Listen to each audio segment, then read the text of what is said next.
जिलाधिकारियों की भूमिका केवल प्रशासनिक दृष्टि से ही नहीं, विकास और जन कल्याण की दृष्टि से भी बहुत महत्वपूर्ण है। पूरे देश भर में है,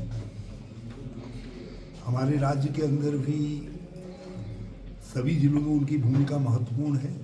मगर जो पर्वतीय जिले हैं, उन जिलों में जिलाधिकारी की भूमिका और अधिक महत्वपूर्ण हो जाती है, क्योंकि उनको उस ज़िले की कॉम्प्लेक्स पोजीशन को, जैसे फैले हुए अंचल, बिखरे हुए गांव और संघर्षरत लोग, वहाँ की भौगोलिक विषमताएं, कठिनाइयाँ, उन सब को समझने में समय लगता है।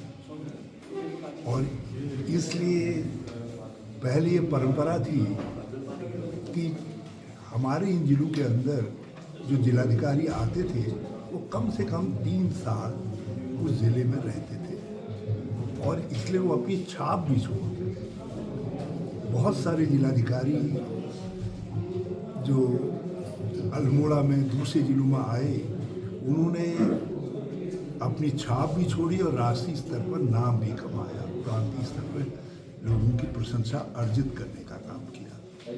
बागेश्वर में मुझे बड़ा आश्चर्य हुआ जब अभी हमारे कार्यकर्ता साथी, हमारे नेताओं ने बताया कि वहाँ की जिलाधिकारी का ट्रांसफ़र कर दिया।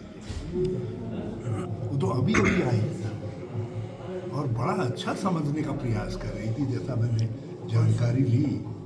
और क्या कारण है होंगे मैं नहीं जानता, लेकिन अच्छा होता कि ऐसे जिलाधिकारियों को जो जनता की समस्याओं को सुनने का काम कर रहे हैं, समझने का काम कर रहे हैं, उनका निराकरण करने का काम कर रहे हैं, ज़िले में एक मोटिवेटर की भूमिका अदा करने का काम कर रहे हैं, उनको वहाँ काम करने दिया जाता है। कारण कुछ भी रहे हों, लेकिन मुझे थोड़ा सा धक्का जैसा लगा जब मैंने सुना कि बागेश्वर की डीएम का ट्रांसफ़र कर दिया गया।